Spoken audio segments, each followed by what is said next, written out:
Kalau benar-benar ingin anda sukses dunia akhirat, harus kita percaya sepenuhnya takdir. Kuncinya di situ. Percaya sepenuhnya takdir. Takdir itu menjadi salah satu rukun iman. Tapi banyak di antara kita yang belum percaya sepenuhnya soal takdir.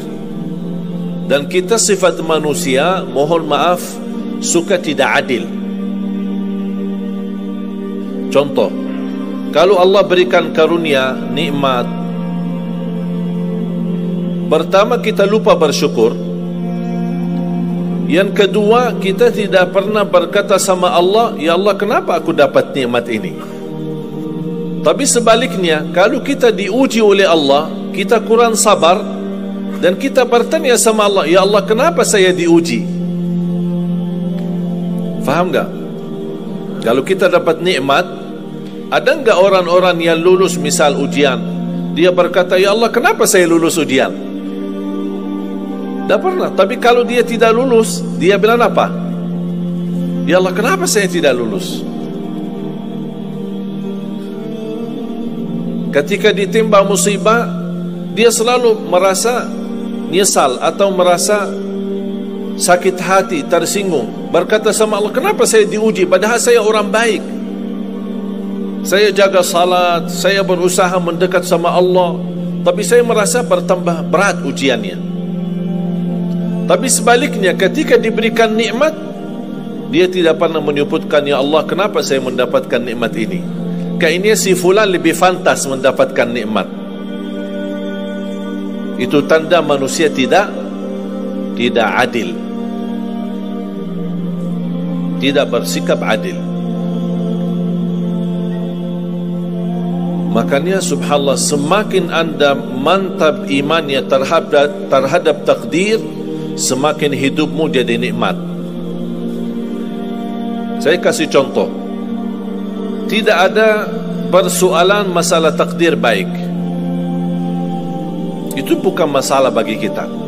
Justru kita bertambah senang kalau kita mendapatkan takdir yang baik. Tapi yang menjadi persoalan bermasalah bagi kita adalah takdir buruk. Ketika ditimpa musibah, ketika ada ujian, ada sakit, kesulitan, penghasilan yang tidak mencukupi, dan banyak masalah keluarga, masalah rezeki, masalah sama majikan, masalah di kerjaan, itu yang membuat banyak beban fikiran. Tapi kita harus tahu, sebenarnya walaupun takdir itu ada baik, ada buruk, kenyataannya buruk, nampaknya buruk, tapi hakikahnya baik. Hakikahnya baik. Tapi kapan kita bisa tahu takdir yang buruk ini bisa menjadi baik bagi kita? Belum tentu sesaat terjadi ujian itu. Bisa jadi belakangan, bahkan bisa menjadi sekian lama baru kita tahu dan sadar ternyata takdir itu baik bagi kita. Sebenarnya kalau kita tahu rahasia takdir, apapun yang akan terjadi, kita tidak ada kekhawatiran. Karena kita tahu sesudah ujian ini pasti ada sesuatu kebaikan. Dan yakini Bapak Ibu, Allah subhanahu wa ta'ala maha baik. Allah tidak senang menyusahkan hambanya. Tapi kadang-kadang proses untuk menuju kebaikan ada kesulitan dan tantangan. Berarti intinya apa?